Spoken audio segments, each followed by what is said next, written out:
Hey yo, what is up you guys and welcome back to the channel. Kamusta na kayo? Sana okay lang kayo. Ako okay naman. So, ano nga bang pag-uusapan natin ngayong araw? Well, gaya nga ng naipangako ko from the last video, ituturo ko kung ano nga ba yung dry healing. So, pag-usapan natin kung ano yung dry healing at ano yung wet healing. Ano bang pinagkaiba nila? Ano bang dapat mong sundin? At ano nga bang mas tama or mas maganda para sa'yo? Pero bago tayo magsimula, syempre, intro muna.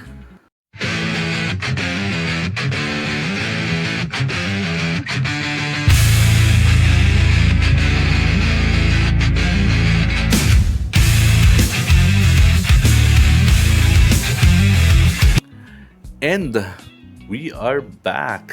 Yes, sir. So, syempre, meron tayong kodigo. Ayun. So, ito, this is just a simple video and hindi na natin masyadong pahahabain to. So, ano nga bang pinagkaiba nila? Basic lang. Wet healing means you're using moisturizing products. You're washing your tattoo, you're rinsing your tattoo or anything that could moisturize your tattoo. Yun. Dry healing, from the word itself, dry healing. Papabayaan mo lang siya. Tuyo lang siya. Yun. So, ayun na nga. Ano bang by technicalities, anong pinagkaiba nila? Dry healing kasi, usong-uso yan dati, no? Sa mga old school tattoo artist, papabayaan mo lang siya. Hayaan mo siyang mag-scab, maglangib. Tapos, as in, papabayaan mo lang siya. Hayaan mo lang yung katawan mo na pagkalingin yung sugat mo. Ganun naman kasi, di ba? Kasi, tattoo is an open wound, but it's like, para ka lang nagasgas, nadapa ka, nagasgasan ka. Ganun lang siya kababaw, hindi siya malalim. So, what the older people do is hahayaan lang talaga siya. Ganun naman pag nasugatan ka, 'di ba? Hindi mo babyhin. Yun nga yung parang term nila na wag mong babyhin para gumaling agad, para hindi ka masaktan. So, hayaan mo lang siyang matuyo sa parang open air lang, ganun. Dry lang siya, maglalangib lang siya, wag mo lang siyang kakamutin hanggang sa gumaling siya. And it works. It has been working for the longest time kasi nung araw, yun lang naman talaga yung ginagawa. Pero bakit nga ba nagkaroon ng wet healing? Syempre, habang tumatagal, no? Syempre nagkakaroon ng mga bagong kulay, ng mga bagong style, ng mga mas intricate na mga designs, no? So, kapag ganun, syempre mas mahirap ng pagalingin yung tattoo, lalo na pag full color, 'di ba? Mas ina-advise sa mga ganun tsaka sa malalaking tattoo na wet healing yung gawin, i-moisturize para hindi matuyot, hindi lumabo.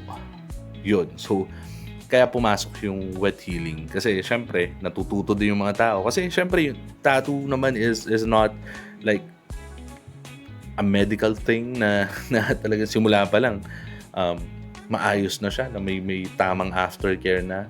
But of course, along the way, natututo yung mga tattoo artists, natututo yung mga clients, napapag-aralan na, ganito pala dapat, mas maayos pala yung kinakalabasan kapag ganito, kapag ganyan, pag moisturized. So, kaya nagkaroon tayo ng wet healing. Yun. And, ano bang pinagkaiba nila pagdating sa end result ba? Diba? Sa dulo. Kapag magaling na parehas, sometimes wala namang pinagkaiba, but sometimes may pinagkaiba din. Kasi syempre, dry healing, dried siya eh. Minsan, kapag sobrang dry na nung balat, kusa na siyang, parang humihigpit yung balat. I don't know if naramdaman yun. Parang nagko-contract yung balat, tapos konting galaw mo para siyang nabibiyak. And that affects the tattoo. Minsan, nagiging patchy yung kulay niya or lumalabo siya because of that. Minsan, sa sobrang kapal ng scab ng langib, parang sumasama na dun yung ibang ink habang gumagaling. So, gano'n. Yun yung pinagkaiba nila pag magaling na. But, simulan natin sa wet healing. Wet healing kasi is the most famous one. The most advisable one. Yan ang ina-advise sa mga tattoo artist na may alam, ng mga dermatologist, ng mga doktor na alagaan mo pa rin siya. Kahit sabihin natin na gasgas lang yan, mababaw lang yan, alagaan mo pa din siya. And para mas maganda yung maging result, 'di ba? Mas brighter, mas matingkad, mas malinis, hindi patchy. Yun. So it's just a simple like washing the tattoo 2 to 3 times a day, applying moisturizing products for the tattoo, and not letting it dry out na namumuti na parang sobrang kapal na ng scab. Ganon. That's the most basic one. That's the most famous one as well na sinasuggest ng lahat. Wherein dry healing is pagkatapos ng tattoo, punasan lang yan, tapos kalimutan mo na. hanggang mapapansin mo lang magaling na siya. Yun lang yung dry healing. So ayun, pero may mga gumagawa pa rin nun. So bakit nga ba may gumagawa pa rin nun?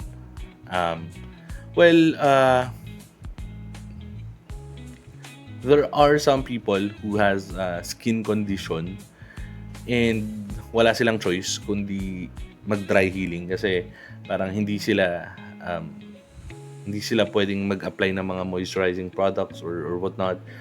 Hindi sila pwedeng laging magbasa. Yun. So, those are the times na ginagawa siya. But it's not really advisable sa panahon ngayon. Kasi, syempre, kapag hindi mo napagaling ng maayos yung tattoo, masasayang yung tattoo mismo. Kasi, ang nangyayari kasi kapag dry healing, no, pinapabayaan lang siya tapos nangangapal yung scabs niya. So kapag sobrang kapal kasi ng scab, gaya nga nung sinabi ko kanina, pag nabakbak na siya, lumalabo talaga yung tattoo. Kasi nga, sa sobrang kapal niya, nahihila niya yung mga ibang ink na hindi naman dapat. I don't know. Ganun yung pagkakaintindi ko doon. And kapag dry healing kasi, no, syempre, 'di ba, mangangapal yung scabs. Mangangapal yung langib. And kapag masyado siyang makapal, kapag natutulog ka, syempre malikot ka, hindi ba? Or nagagalaw na hindi mo napapansin. Kapag makapal siya, mas may bump siya, at kapag nabunggo siya, mas madali siyang matanggal, mas madali siyang mabakbak. So, minsan, nababakbak siya nang hindi mo sinasadya. Unlike kapag properly moisturized siya, hindi ganun kakapal yung scabs. And kapag nabakbak siya, since moisturized siya, hindi siya nagsusugat. Parang dumudulas lang siya. Well, that's by experience. Ganun yung naranasan ko. Kapag moisturized siya, kasi naranasan ko yun nabunggo. Parang, kasi, sobrang katina niya, parang pinapalo-palo ko siya, hinihimas ko siya, tapos parang nadiinan ko ng konti. Tapos dumulas lang yung scab. Naisip ko parang tanggal na pala talaga siya. Parang naninikit na lang. But ganun yung nangyari. Tapos may experience din ako. Natutulog naman ako. Hindi ko sadya din na nabakbak yung scab. And parang hindi ko alam, nakalimutan ko yata mag-lotion bago matulog, or nakalimutan ko mag-apply ng moisturizing products bago matulog. Tapos nag-dry out siya kasi parang naka-easy ako nun . Tapos syempre pag naka-aircon ka, ang lakas mag-dry ng balat. Nabakbak siya. Tapos ang sakit talaga, dumugo. Yung dugo niya, hindi naman yung parang nasugatan, parang nagtuldok-tuldok yung dugo, tapos mahapde. So, nung gumaling na siya, napansin ko, parang hindi naman naalis mismo yung tattoo. Pero, parang medyo malabo yung part na yon na nabakbak. Tapos, syempre, mas matagal siyang gumaling kasi may panibagong paglalangib na naman siya dahil nga nagsugat na naman. So, ganun yung nangyari.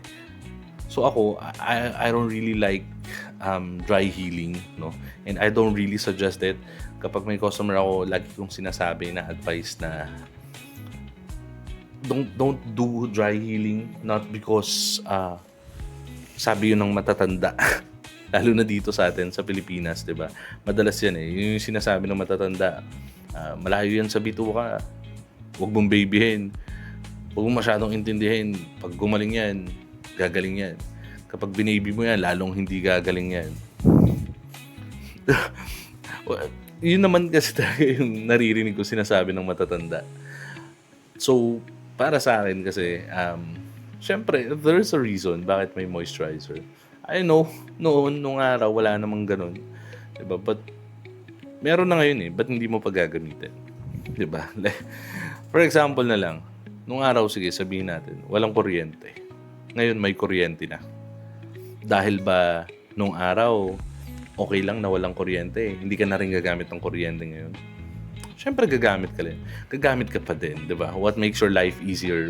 What makes your life better? Just do it. Right? So, when it comes to pros and cons, nasabi ko na yata halos lahat ng cons when it comes to dry healing. But when it comes to wet healing, I would say the only cons that you can get from wet healing is maybe too much. Doing it too much is not gonna help your tattoo as well. So, just do it moderately. If you're gonna apply moisturizing products, just apply super thin layer. Don't apply a lot kasi that could affect the healing process itself then, no? So kapag alam naman natin lahat 'yan. Lahat ng sobra ay hindi maganda. So if you're gonna do a wet healing, don't overdo it. Just do the regular wet healing. Lagyan mo ng konting lotion, 'di ba? Ng konting moisturizer, hugasan mo, 'wag mong ibabad sa tubig. Basic shit, right? Ganun lang. Wala namang masyadong cons pagdating sa wet healing, no? Siguro ang cons lang doon is kung may skin condition ka or may allergies ka or whatever, no? And kapag ganun kasi, hindi na siya magiging cons. Ang mangyayari na is you're gonna do dry healing na. Kasi wala kang choice. Kasi yun lang din yung option mo. That's why dun sa previous video ko nga, what not to do is dry healing. But if you have no choice, do the dry healing properly. Nang may karampatang pag-iingat. Yun. Ayun lang naman, sana na-gets nyo yung pinupunto ko, sana naintindihan nyo yung pagkakaiba nilang dalawa at sana may natutunan kayo kahit papaano. At kung okay lang naman sa inyo at kung gusto nyo, nagustuhan nyo yung video natin, like nyo na yung video natin at please do subscribe and hit the bell icon para nanonotify naman kayo every time we have a new video. Dahil every Saturday, 7:30 PM, nag-upload ako ng bagong video. Yun. At maraming salamat para sa mga umabot sa dulo ng video na to. I know this is just a short video. Sabi ko nga, hindi ko papahabain masyado. No? But again, kung may mga comments kayo or kung may mga hindi ako nabanggit, comment lang kayo para makasakaling masagot ko or magawan ko ng video. Or kung gusto nyo magpa-shoutout, comment nyo lang kung taga saan kayo para ma-shoutout ko kayo. Yun lang. Peace out.